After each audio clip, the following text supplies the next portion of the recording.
The plane sliced through the night sky, its engines barely audible over the pounding of his own heart. Below, the French countryside stretched in darkness, a patchwork of forests, fields, and small villages that seemed peaceful but were crawling with danger. Every shadow could hide a patrol, every light a watchtower. For Lieutenant James Thornton, the next few hours would decide not only his life but potentially the lives of thousands waiting for the Allied invasion to begin. This was no ordinary mission. He was about to step into a world where secrecy was survival, courage was mandatory, and the wrong move could be fatal. The Second World War had engulfed Europe and the Pacific in a chaos that no one could have predicted. The echoes of the First World War still haunted nations, and yet Hitler's ambitions had escalated into a nightmare of occupation, oppression, and fear. Germany's blitzkrieg had swept through countries with terrifying efficiency, and every city, town, and village under Nazi control became a zone of suspicion and peril. Across the Atlantic, the United States watched cautiously, unwilling at first to join a war that seemed distant, while in the Pacific, Japan sought to dominate islands and territories with relentless aggression. The world was engulfed, and the fate of nations hung in the balance. Amid tanks, fighter planes, and artillery, another type of war quietly took shape, a shadow war fought not with front lines but with spies, saboteurs, and resistance fighters. Ordinary men and women were transformed into operatives capable of infiltrating enemy territory, gathering intelligence, disrupting supply lines, and assisting local resistance. Their missions were dangerous, often invisible to history, yet they were crucial to the outcome of the conflict.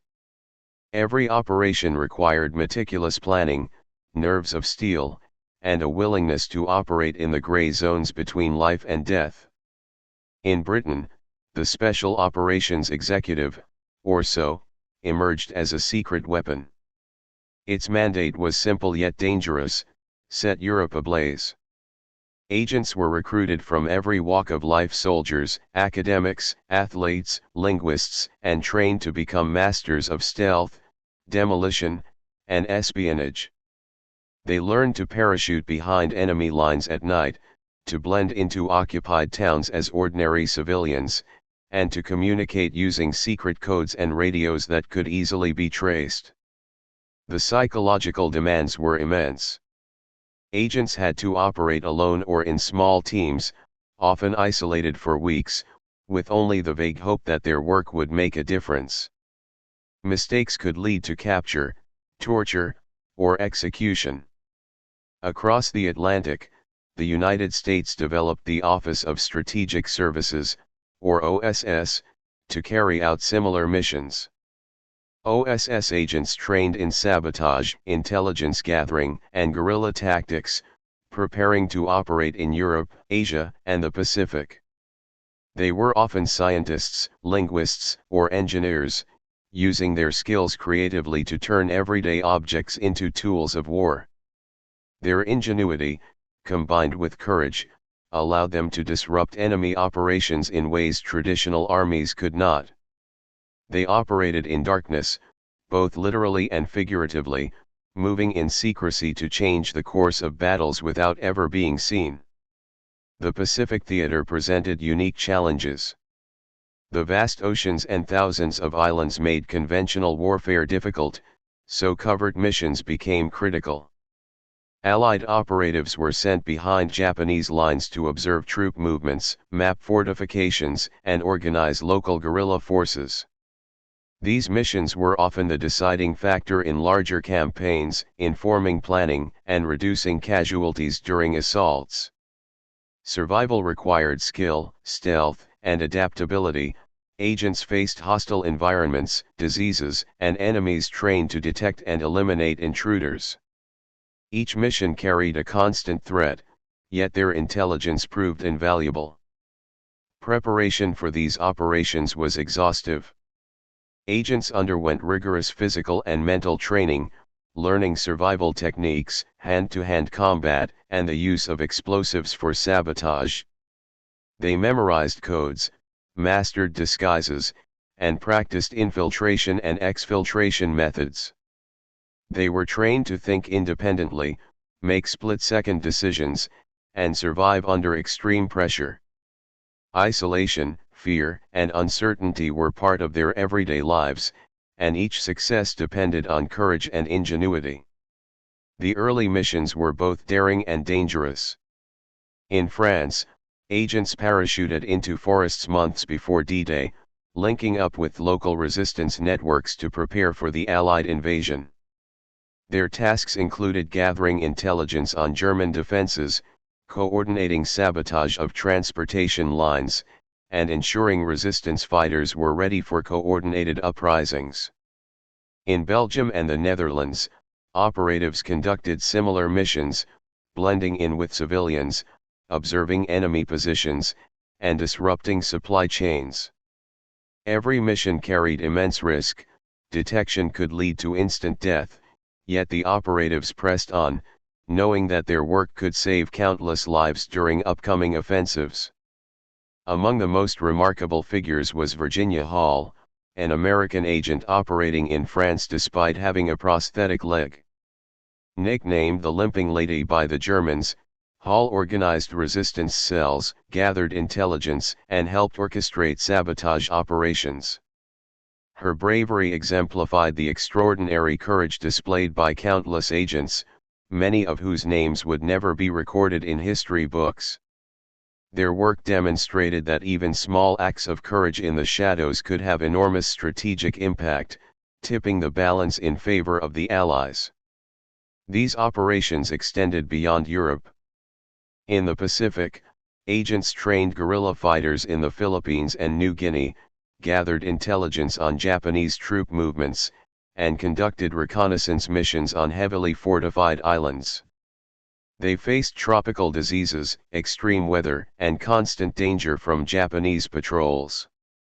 Yet their intelligence directly informed Allied strategy, aiding in successful invasions and minimizing casualties.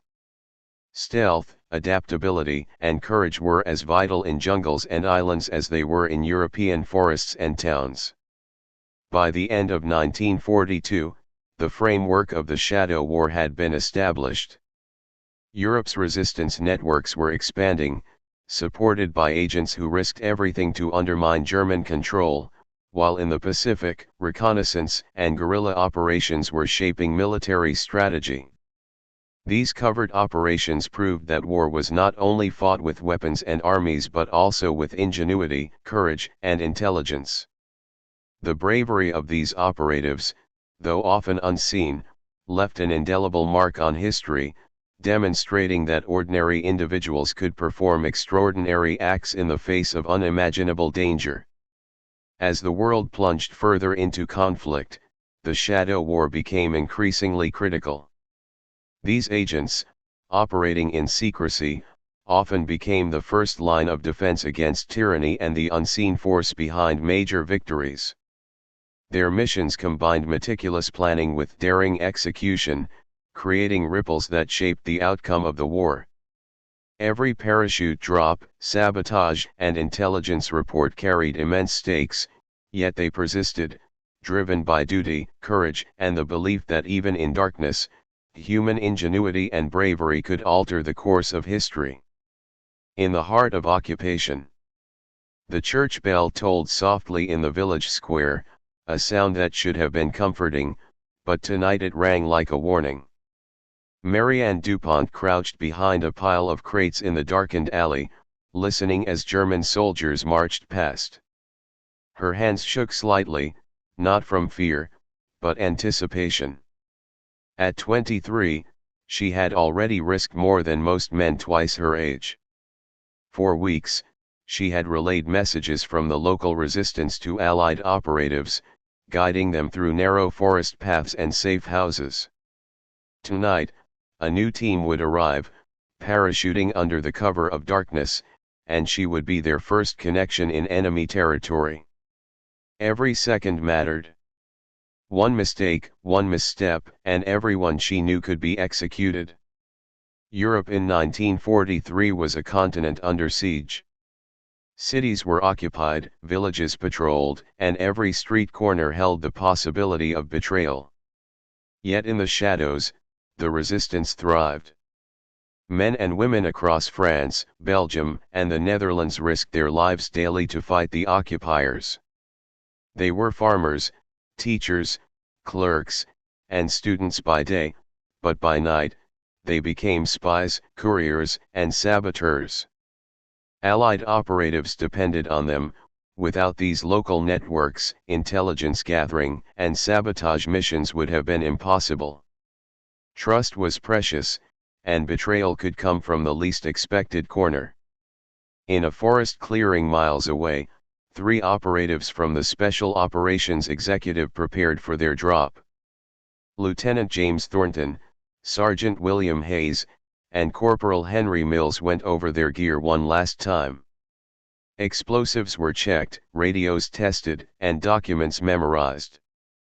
They were to sabotage a railway junction supplying German forces on the Western Front, a task requiring precision and timing. As the aircraft's wheels lifted from the runway, Thornton felt a mix of fear and exhilaration. He had trained for months for this moment, but no exercise could prepare him for the reality of landing alone in enemy territory, under the threat of immediate capture. Parachuting into occupied Europe was just the beginning. The real work started once feet touched the ground. They navigated through dense forests, using maps and compasses, avoiding German patrols and civilian informants. Each night brought new challenges: how to communicate with local resistance without drawing attention, how to move explosives undetected, and how to maintain the delicate balance between aggression and discretion.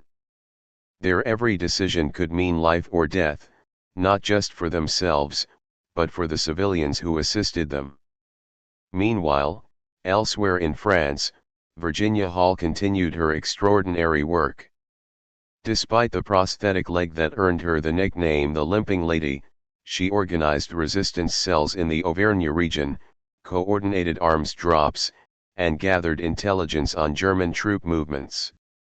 Hall's ingenuity was unmatched. She developed secret communication networks using coded messages hidden in newspapers and letters.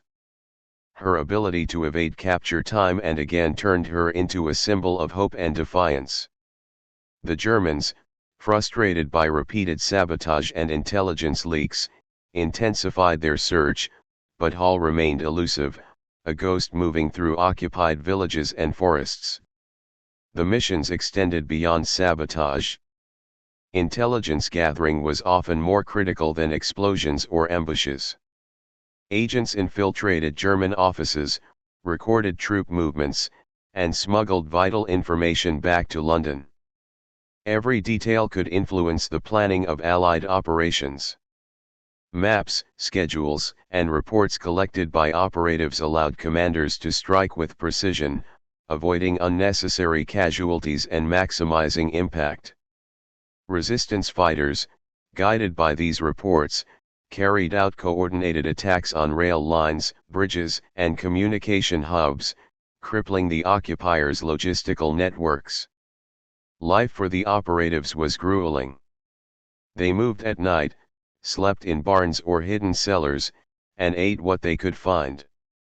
Disease, hunger, and exhaustion were constant companions. Even mundane tasks, crossing a village street, buying bread, or speaking to a local, carried risk. Every conversation could betray them, every glance could be observed. Trust was a currency in short supply, and paranoia a necessity. Yet in the darkest hours, small victories, a successful sabotage, a safe delivery of information, or the survival of a network member fueled determination and courage. Belgium presented a slightly different challenge. Agents worked to unite divided resistance factions, coordinating attacks and intelligence sharing.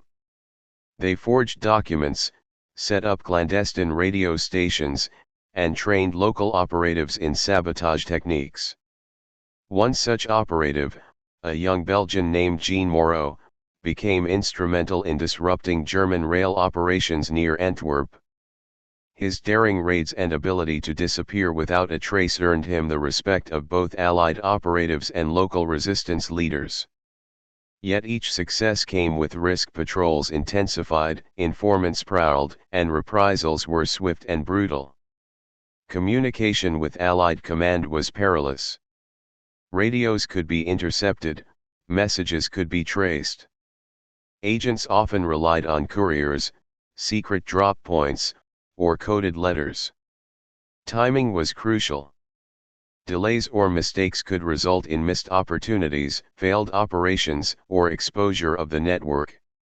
Despite these dangers, the operatives pressed on, driven by a sense of duty and the understanding that their work, though unseen, would shape the outcome of the war. The psychological toll was immense. Operatives faced isolation, betrayal, and constant danger. Many wrote letters they could never send, thoughts of loved ones mingling with the knowledge that capture could mean execution. Yet, resilience became a survival skill. Teams developed unspoken bonds, relying on each other for support and motivation. Humor, shared stories, and small acts of kindness became lifelines, helping them endure the unrelenting stress of life in occupied territory. By mid-1944, these shadow operations had matured into a sophisticated network across Europe. Resistance cells communicated seamlessly with Allied operatives, intelligence flowed consistently to command centers, and sabotage operations disrupted German logistics on a continental scale. The groundwork laid by months of covert operations ensured that when the Allied forces landed on the beaches of Normandy, the resistance was ready, and critical information had been gathered to minimize casualties and maximize strategic advantage. The hidden war of Europe demonstrated that courage was not only measured in open battlefields but also in shadows and silence. Ordinary people, guided by extraordinary operatives, became instruments of resistance. Each message transmitted, each bridge sabotaged, each map copied, represented bravery and ingenuity that would remain largely unrecognized. Yet their impact was undeniable, shaping the course of World War II in ways that tanks, planes, and conventional armies alone could not. As night fell across occupied Europe, operatives like Thornton, Hall, and Moreau moved through the shadows, invisible but vital. Their missions were far from over. Each step, each decision, carried consequences that would ripple across continents. They fought a war that few could see, but one that would determine the fate of nations, proving that courage, cunning, and determination in the darkest corners could change the world. Shadows over the Pacific. Rain pounded the dense jungle canopy, each drop like a drumbeat warning of danger. Lieutenant Daniel Morgan crouched beneath the broad leaves of a banana tree, listening intently to the distant echoes of Japanese patrols. The air was thick with humidity and tension, sweat ran down his face, mixing with the grime of days spent trekking through unforgiving terrain. Every rustle, every snap of a twig could betray his presence. He adjusted the straps of his pack, checked his map one last time, and whispered to himself, one step at a time. The success of the upcoming mission depended entirely on stealth, patience, and courage.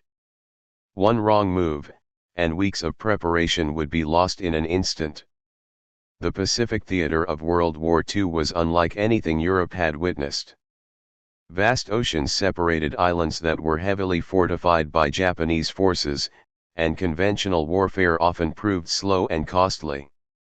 Intelligence was scarce, and operatives had to rely on ingenuity to gather information, sabotage enemy operations, and prepare the way for larger Allied assaults. Unlike Europe's occupied cities, the Pacific Islands presented a labyrinth of dense jungles, treacherous rivers, and hostile environments that tested both physical endurance and mental resilience. Every mission was a gamble against not only the enemy but also nature itself. Morgan and his team were part of a small Allied unit tasked with reconnoitering a Japanese-controlled airstrip on a remote island in New Guinea. Their orders were precise: gather intelligence on troop movements, map defensive positions, and, if possible, disable the airstrip to hinder enemy reinforcements. The operation required moving silently through knee-deep mud, navigating around hidden sentries, and surviving on limited rations.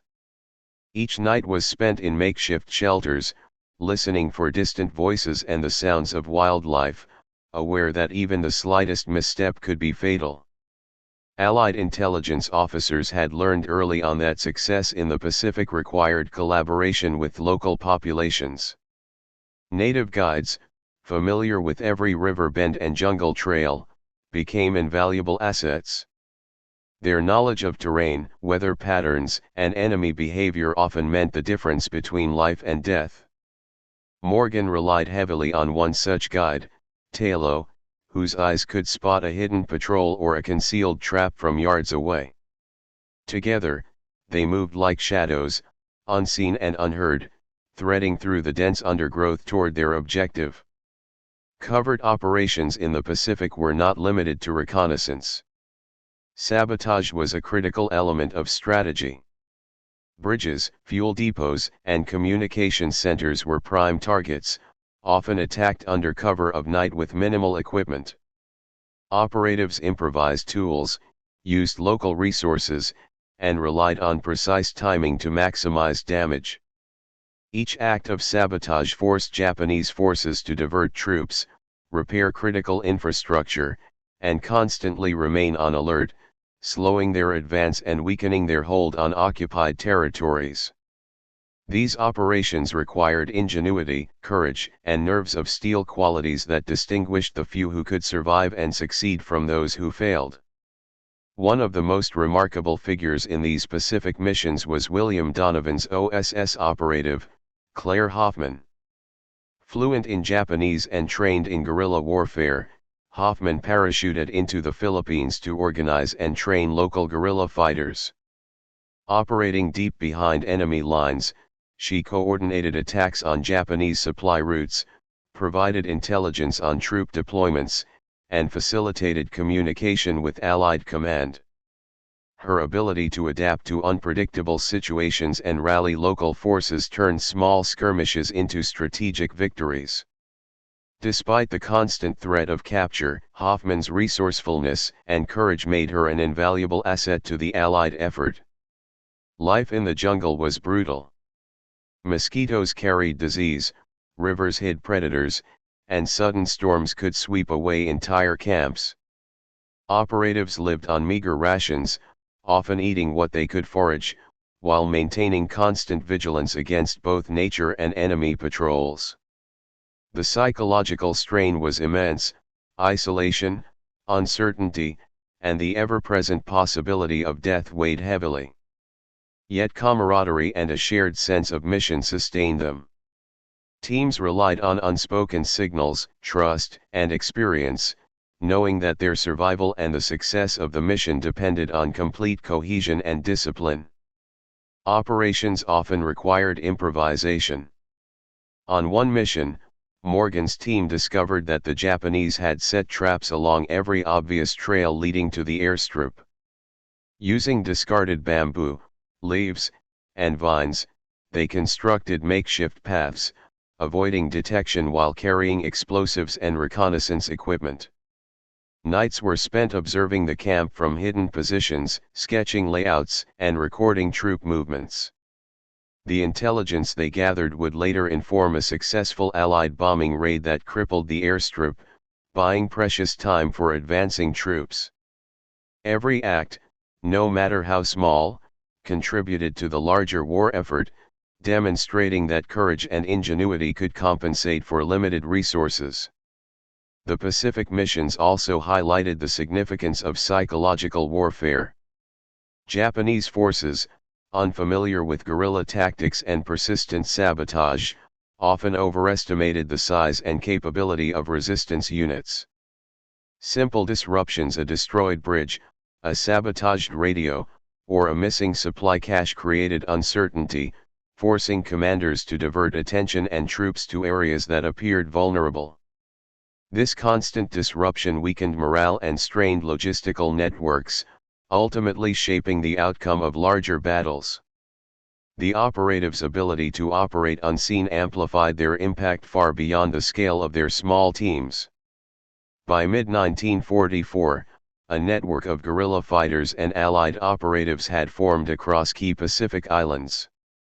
Islands once thought secure under Japanese control were now under constant surveillance and threat of disruption. The intelligence gathered and sabotage conducted allowed Allied planners to execute amphibious assaults with far greater precision and fewer casualties.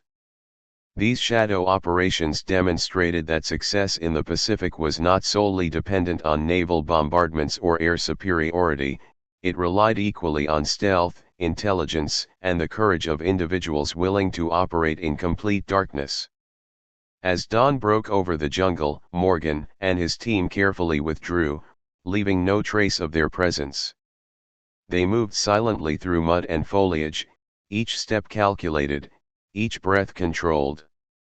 Their mission, though invisible to the larger world, had changed the course of events on the island. Intelligence gathered, maps drawn, and defenses documented would guide Allied forces in the coming weeks, proving that even in remote jungles, ordinary men and women could wield extraordinary influence. The Pacific Theater's Shadow War revealed a truth often overlooked: victories were not only won in grand battles but also in the quiet, perilous work of operatives moving through forests, jungles, and islands. Courage, ingenuity, and determination in the unseen corners of war shaped outcomes, saved lives, and laid the groundwork for decisive victories. These stories, often untold, illuminate the extraordinary contributions of those who fought in silence, proving that heroism is not always celebrated with medals or headlines. It sometimes thrives in shadow and secrecy, leaving an indelible mark on history. The final push. The sun barely rose over the Normandy coastline, casting pale light across the quiet farmland. Captain Evelyn Carter crouched in the shadow of a ruined barn, surveying the terrain with a map spread on her knees. Her fingers traced the roads and bridges, memorizing every detail. Today was the day that months of preparation would meet destiny. Allied forces were poised to strike, but much depended on the shadow operatives scattered across occupied France. Every bridge destroyed, every communication line cut, and every report delivered could tip the balance of the invasion. Carter took a deep breath, the humid morning air thick with anticipation, and whispered to herself, "No mistakes. None." Across Europe, resistance networks and Allied operatives were mobilizing in unprecedented coordination. From the villages of Brittany to the forests of Normandy, every cell had a mission: disrupt German communications, sabotage transportation, and prepare the population for the incoming Allied forces. Months of intelligence gathering, training, and secret operations converged in this single, decisive moment. The stakes could not have been higher. Failure would mean countless Allied casualties, success could shorten the war and save thousands of lives. In the Ardennes forest, Sergeant William Hayes and his team moved silently through dense undergrowth, carrying explosives and detailed instructions for railway sabotage. Their target, a critical supply line feeding German divisions defending the French coast. Hayes glanced at his wristwatch, synchronizing with other teams scattered across the region. Timing was everything. A delay of even a few minutes could jeopardize the entire operation. He signaled to his team and checked their equipment one last time. Everything had to be flawless. Meanwhile, Captain Carter rendezvoused with local resistance fighters in a hidden cellar beneath a ruined farmhouse. Men and women, ordinary citizens turned warriors, had spent weeks preparing for this moment. They carried forged documents, explosives, and radios smuggled from Allied drops. Fear and determination mingled in the dim light. They knew that their actions, though covert, would shape the destiny of Europe. Carter addressed them quietly, outlining the objectives: disable German communications, guide paratroopers, and create diversions to confuse enemy patrols. Every task had to be executed with precision. D-Day was more than a single assault on the beaches, it was a symphony of coordinated efforts, many of which occurred in the shadows. In Normandy, so operatives like Virginia Hall had spent months infiltrating German command structures, identifying weak points, and transmitting intelligence back to London. Their work allowed Allied commanders to plan beach landings with unprecedented precision, avoiding heavily fortified positions and exploiting vulnerabilities. Hall's coordination with local resistance ensured that sabotage operations would disrupt German reinforcements at critical moments. In the rural villages of Normandy, the resistance carried out simultaneous operations. Bridges were rigged to collapse at the right moment, rail lines were disabled, and telephone lines cut. German garrisons, expecting routine civilian activity, were suddenly faced with confusion and disruption. The impact was immediate: communications failed, troops were delayed, and the front lines became chaotic, giving the Allied invasion force a critical advantage. These small but precise acts, executed under immense risk, demonstrated the power of coordination and the effectiveness of covert operations. Meanwhile, in a farmhouse near Bayeux, Captain Carter's team observed German patrols and radioed precise coordinates to the Allied command. They provided real-time intelligence on troop movements, artillery positions, and defensive reinforcements. Every report allowed Allied planners to adjust strategies, minimizing casualties and maximizing effectiveness. Carter's calm demeanor under pressure inspired the local fighters, many of whom had never held a weapon before this day.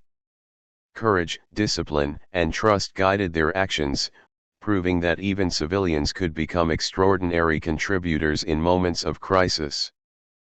Further inland, Lieutenant James Thornton and his unit moved through the forests near Carrington, tasked with disabling enemy armored reinforcements. The tension was palpable: every shadow could conceal a German patrol, every noise a potential threat. Thornton signaled his team to halt and surveyed the area. Using explosives planted earlier, they destroyed a key bridge moments before a convoy could cross. The explosion echoed across the valley, signaling the start of a chain reaction of disruptions that would delay German reinforcements for hours. Each successful act of sabotage demonstrated the cumulative power of precise, well-coordinated operations. The Pacific and European theaters, though geographically distant, shared a similar lesson: victory depended as much on intelligence, courage, and ingenuity as on firepower. Just as Lieutenant Daniel Morgan had relied on jungle guides and stealth to sabotage Japanese positions, European operatives depended on local knowledge, timing, and meticulous planning to disrupt German operations. Across continents, ordinary individuals, farmers, clerks, teachers, linguists became agents of change, shaping the course of the war in ways unseen by conventional armies. By nightfall, the beaches of Normandy were alive with the sounds of the Allied assault.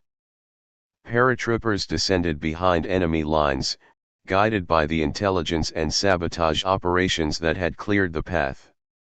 Resistance fighters coordinated local uprisings, cutting off German movements and ensuring that Allied forces faced less organized opposition.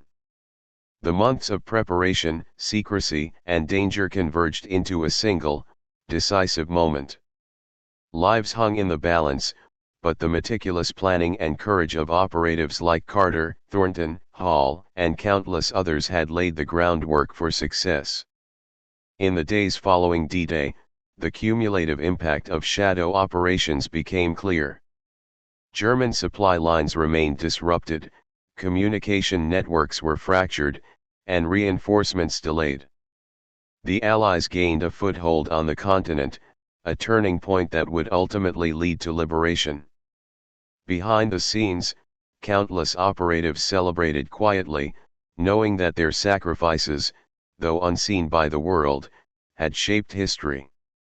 Their courage, resilience, and ingenuity ensured that the war was fought not only with armies and weapons but also with intelligence, stealth, and unwavering determination. As dawn broke over the liberated villages, Captain Evelyn Carter surveyed the landscape. Smoke rose from destroyed rail lines and bridges, a testament to months of meticulous planning. Resistance fighters emerged from hiding, weary but triumphant.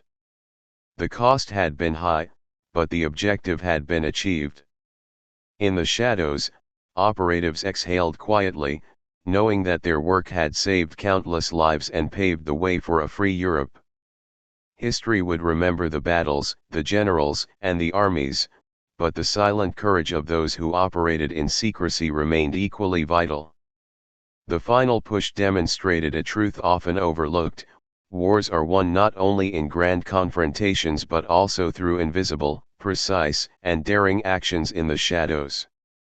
Every intelligence report, every act of sabotage, every whispered instruction contributed to the larger victory. The operatives' work revealed that bravery is not always visible, heroism does not always shine in headlines, and the most significant impact can come from those willing to risk everything for a cause greater than themselves.